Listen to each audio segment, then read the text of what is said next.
I love improv. I have to say that off the top.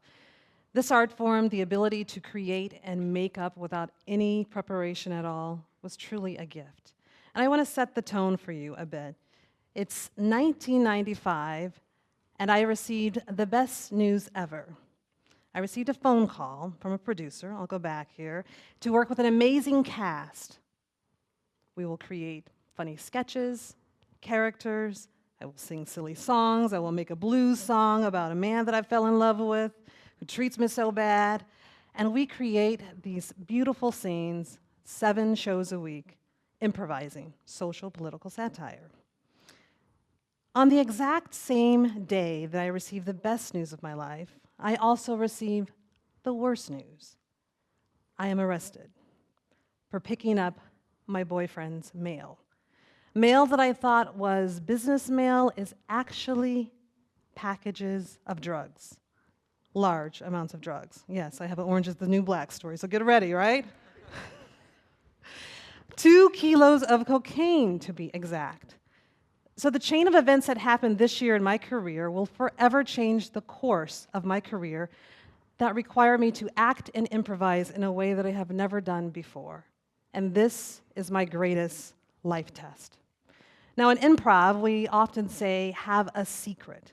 Because when you're improvising on stage with an actor, you are heightening a scene, you're looking to that person, and an element of a secret gives surprise. Well, for an entire year while I was performing on stage, I had an incredible secret.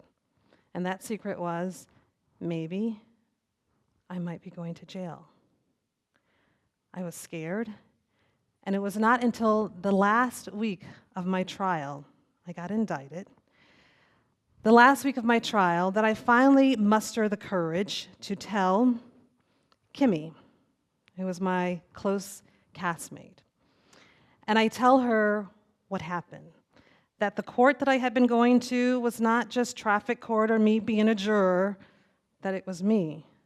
I'm on trial because I fell in love with a crook, ignored my instincts. I put someone else's belief in what they wanted me to do first. I put my trust into them, and I was really scared, but I felt so at ease just releasing this burden. Kimmy hugged me. We had a moment, and I knew that everything was going to be all right. We knew that the verdict and everything was going to turn out just the way it was supposed to. Even the day of court, I had said on that day that, you know what, we're going to go to Xochimilco's and have my favorite Mexican enchiladas, my cheese and chicken enchiladas. Afterwards, everything was just going to go great. But of course, what happened? The verdict came back guilty. Guilty on 5 counts of drug conspiracy with the intent to distribute and mail fraud charges. And I was devastated. My cast was devastated, shocked. And if you've never been to jail, and I don't know, has anyone ever been to jail before? Well, you might know someone who maybe has got into trouble and had to spend a night in jail. And let me just tell you this, it is a very jarring experience. And on the same day, when the verdict comes down, everything kind of happened so quickly. I was remanded immediately to custody because the crook was still at large and I might be a flight risk. So officers come and I'm handcuffed, I'm shackled, there's a belly chain around me, and I'm escorted out, and I'm hobbling along in this convict trot, and I'm escorted out of the courtroom into a paddy wagon where I'm whisked away and taken in a long, dark underground tunnel that will lead me to Wayne County Jail. Once I get there, I am ordered to remove my clothes, and then I am given new clothes. Green pants, green smock, orange, brown, mix-match sandals. They didn't even give me the right size sandals.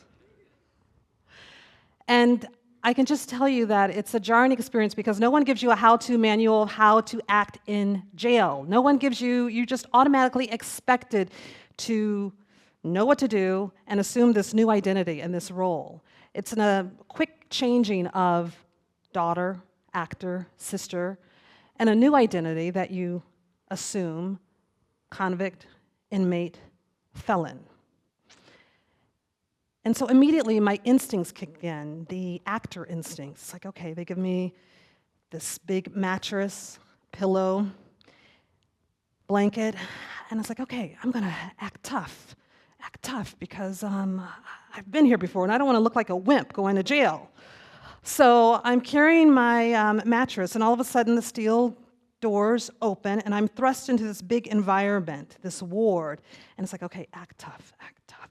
So I get to my cell and I put the mattress on top, like I've been here before, like, man, I can't believe I got caught again. It did me again. And I get up there and I just kind of like face the wall. And then it hits me. I'm flooded with emotion. And then I read words on the wall. God, please save me. Where some other woman had written these words on the wall, and now her pain is my pain. It's one of those surreal moments. And jail is an environment that is disorganized chaos, simplicity, and full of emotions. There's yells, there's cries, there's screams, there's pleads. And it is an environment and space where I will have to get used to being uncomfortable, comfortable with the uncomfortable. I will have to get used to standing in line in a strip search, naked, ordered to turn around and to do a squat, bend, and cough. I will have to receive food that is quite undetectable, not have fresh air or water, and adjust and conform.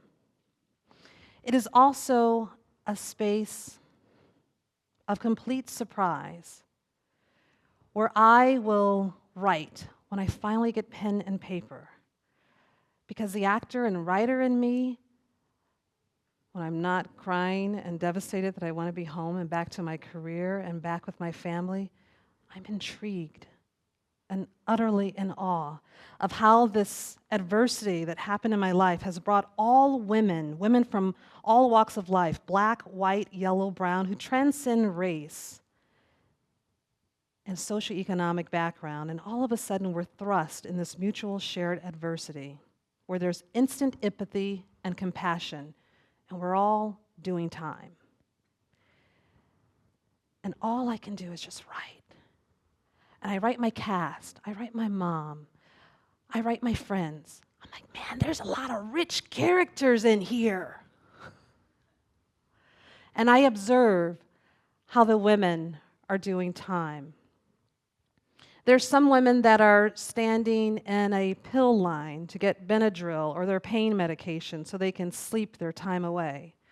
There are other women who are stirring up cacophony and want to just kind of see what's going on. It's like, oh yeah, look at her. She's one of the intelligent ones. She came from jail. She came from college on the outside. She's not one of us. She's in jail, but she's not one of us.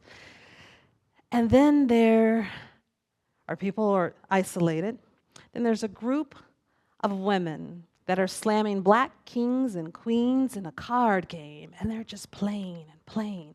And then some women are creative, and they're taking out water out of a toilet, and they're talking on the toilet to the other men. They're in the Wayne County ward. And the reoccurring question that comes to me is that, how will I do this time? And then, out of no surprise, I take a risk. And just out of the blue, just to break the monotony and just the mundane of the day and the boredom, I do something completely different. Excuse me, I know that we have never met before, and I was just wondering, like when I was on the outside, I did theater and I did games and all. I'm just wondering, can you just tell me a little something about yourself? Like maybe tell me your favorite childhood pastime. Reading. And I have to say that they give you the same expression that I just got here, where it's like, are you serious? In jail? You're asking me about my favorite pastime? And so she tells me reading. And then I go to another gal. I say, can you just tell me, what was your favorite song that you like to listen to, your favorite kind of music? Pop music, yeah. And what's the name of the artist? Natasha, yeah, and do you know like a lyric of the song at all? Hot Cold Sunshine. And so all of a sudden, we're just like creating these moments, and I'm asking questions, and we're starting to laugh. And then I said, okay, well, now I can just introduce a little bit something else, and we can play improv games. And we start to play improv games. And then all of a sudden, I've like tapped into this thing that we started to do, and all of a sudden, I'm realizing that we are surrendering. We are giving up control of what we can't control, and we are completely surrendering. We are tricking the brain as we play these improv games, getting out of our head, letting go of the ego, and just being in the moment. Because the ego will define you and censor you and judge you. But the more that we play improv and create characters, we're turning that ego off. We're trusting our instincts. We're learning to make eye contact with each other and see the humanity in each of us. We're listening to each other. We're getting back to those instincts that maybe we have ignored on the outside, but here on the inside, we're remembering the gut reactions that could have probably protected us. We're becoming an observer. This is where I thought that it was a great tool for people to use their voice. It's like, you know what? Now we can have a chance to say something huge. It's like, you don't like those bras that they gave you? You don't like the food? You don't like what the deputy is telling you? You know what we can do? We can make a song about it. We can make a song. We can create a show. And all of a sudden, we're just gonna rant about it. We're gonna do that here in jail, where the environment and the people in it become fodder. And the biggest, permission to play. We created songs, we created characters, we improvised, and we returned to the childlike quality that we all have, the essence of who we are, because we gave ourselves permission to play, and then everything disappeared. The walls, the bars, the label, the number, the restrictions, it all disappeared. And we were tapping into ourselves. Who we really are. And when I went to jail, I never thought that I would learn anything from being incarcerated. It's like, I'm not one of them. I don't belong there. I went to college. I got a scholarship. It's like, why am I having to go through this experience? But it was adversity and the life challenge that informed me that it's not how we respond to the situation or the people. Actually, it's not the adversity or the people, it's how we respond to the adversity and the situation that really determines who we are. That determines our character. So when your life challenge comes to you, when you're faced again with this dark secret of your own, and we all have them, and we all have our vices, and jail can be one physical environment that I'm referring to, but jail can also be anything that is stopping us from being our true self, that is limiting us from true freedom. My challenge for you is to go back to your instincts, the little boy, the little girl inside of you. Remember what your parents taught you. Give yourself permission to play. Give yourself permission and take the healthy risk to do something different. And do not be afraid to share the secret, the darkness, being honest, because in that there is beauty and there is a gift. There is freedom. Well, my story has a happy ending because obviously I'm not in jail, right? Because I'm up here doing a TED Talk. I returned to Second City. I had incredible lifeline support, and I was able to return back to what I loved, and it has truly influenced the work that I do now in outreach and diversity, where I connect with people from all walks of life. I tell the story, and I tell other people to use their story and their life experience and their challenge in their own life. It has truly been a blessing in more ways than one. And I'm reminded each day that freedom is truly a choice. Thank you.